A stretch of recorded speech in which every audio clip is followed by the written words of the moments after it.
Hey y'all, welcome back. I saw this post on Facebook the other day and I wanted to talk about it. And the post goes, if you can't tip your server, don't eat out. If your bill is $92.50, move the decimal point for 10% equals $10. Okay. Well, $9.25. I'd round up to 10 if it was me personally. But just for example. And this says multiply it by 40 for 40% tip at $37. Your final total is $129.50. Learn to tip. It's not my job to serve you for free. Okay, I have several things to say about this picture, okay? First, if I walked into a restaurant and I saw something like that, I'd probably walk right back out of the restaurant. Not because I don't tip, because I don't like being guilt tripped while I'm trying to eat dinner. So it got me wondering, where did tipping culture come from? And how did it get out of hand? Because I'm all for tipping. I believe in tipping because I know servers work hard. I've worked in the service industry. I know how much of a hard work it is. But I've seen how hard it is, and I've seen the 20, 30, 50 people come into a restaurant, and she spends 2 hours taking care of all these people, and then they might leave a $10 tip, which I think is sorry. I'm just gonna call it for what it is. That's just wrong. I think everybody should leave us, even if it's 50 people and everybody leaves a $5 tip, that's still not bad. It could be better, but it's not bad, right? But anyway, so to briefly explain the history, because I wanted to know the history behind where this originated, right? Tipping came from European customs. I didn't know this, where wealthy people gave extra money to servants or lower class workers. Then the Americans brought it back in America after the Civil War. Tipping spread in service industries and became tied to employers avoiding wages, especially for new freed workers. So tipping in America did not grow purely out of generosity. It also grew out of business finding ways to shift wage responsibility away from themselves. So if the root of American tipping system was employers avoiding wages, shouldn't that matter when we talk about it today? Many people don't talk about that. They always put the blame on the customer. But why? Why isn't it the business owner's fault? And then I found something very, very interesting.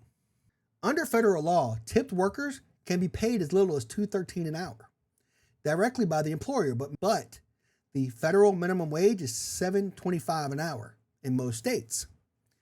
The difference is called a tip credit. Basically, tips are counted toward the employer's minimum wage obligation. But if the worker's tips plus hourly pay do not reach the minimum wage, the employer is supposed to make up the difference. So, let's look at what a tipped employee looks like according to the law.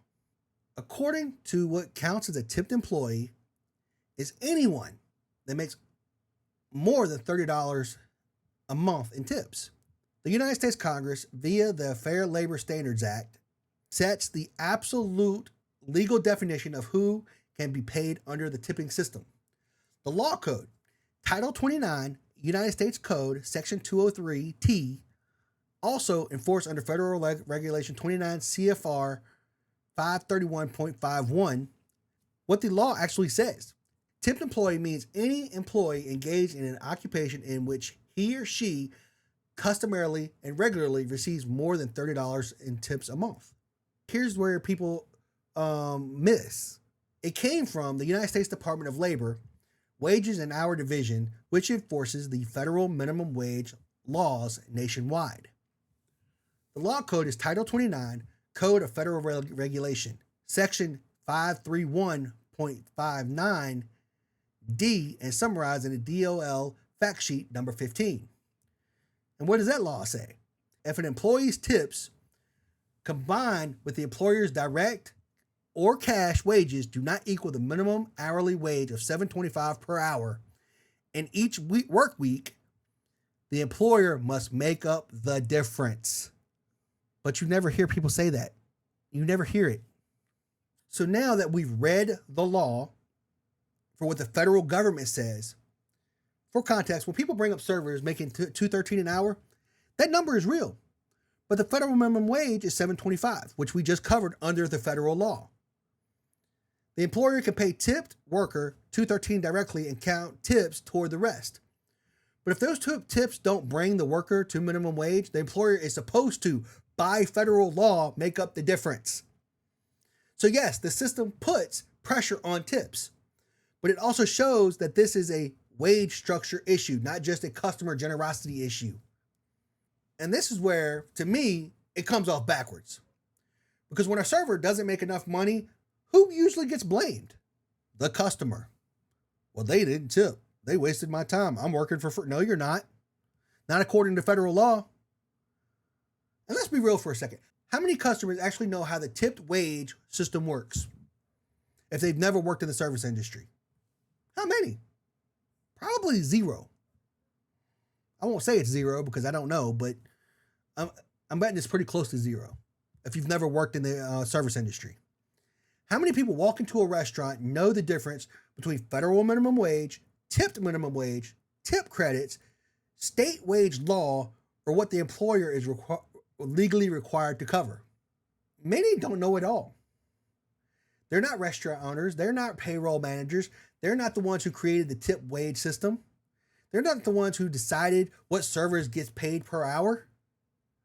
They're just customers walking in, ordering food, paying the price on the menu, and deciding what to leave based on the service. So why is the customer treated like the villain? And that's where the whole thing starts to feel backwards.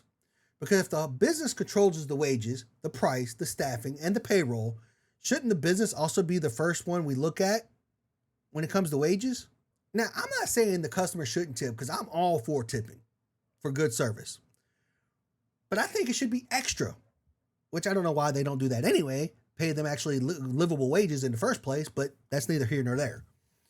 I'm saying it's strange that the customers get shamed harder than the business that actually controls the paycheck.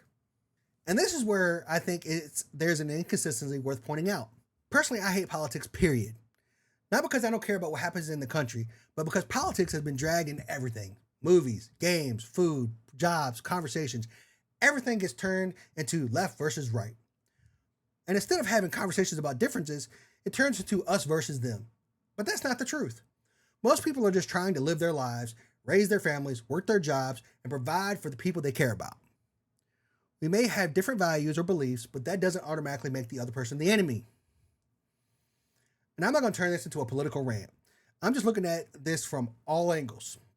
But since people already talk about corporate greed, worker exploitation, big business taking advantage of systems, big business taking advantage of people in the systems, and the systems with ugly historical roots, then tipping deserves to be part of that conversation too.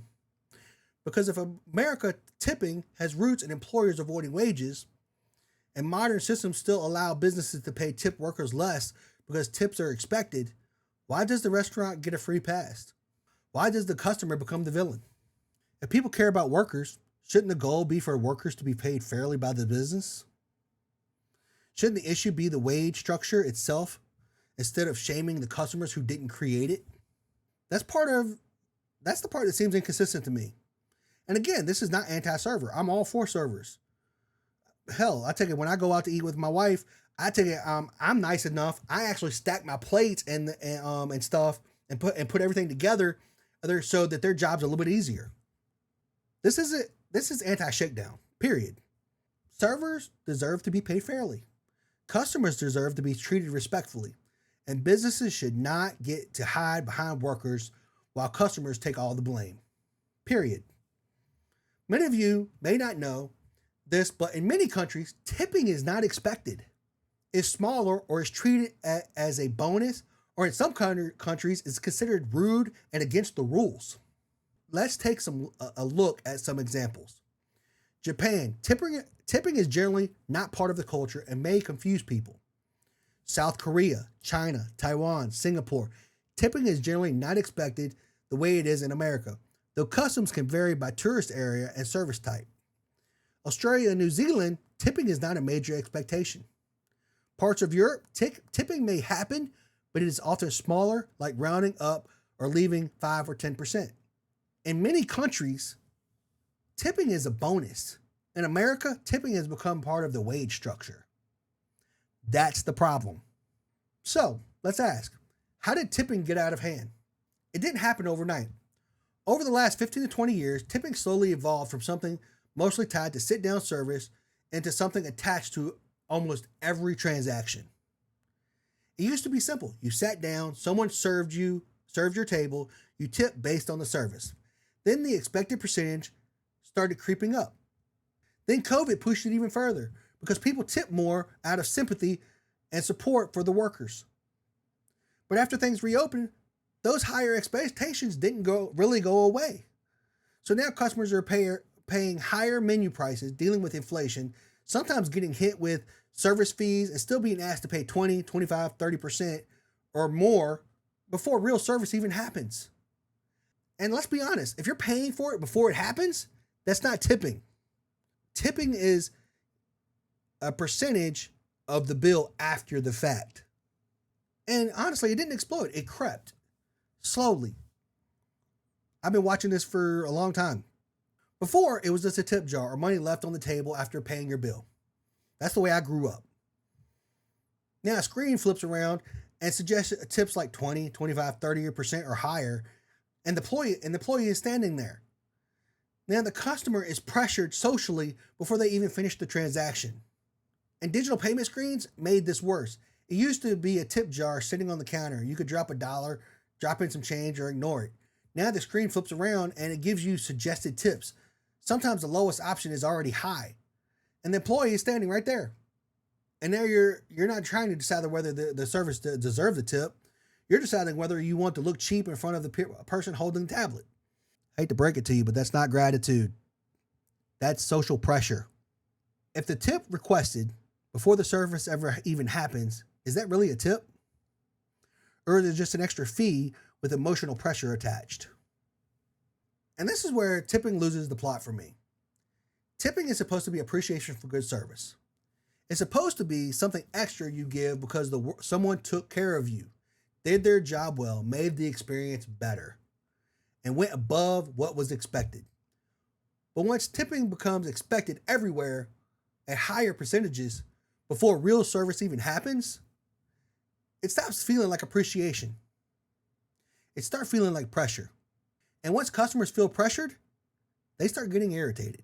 Not because they hate servers, not because they don't believe in rewarding good service.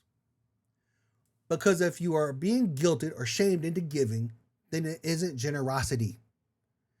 If we're being honest, that is why people push back.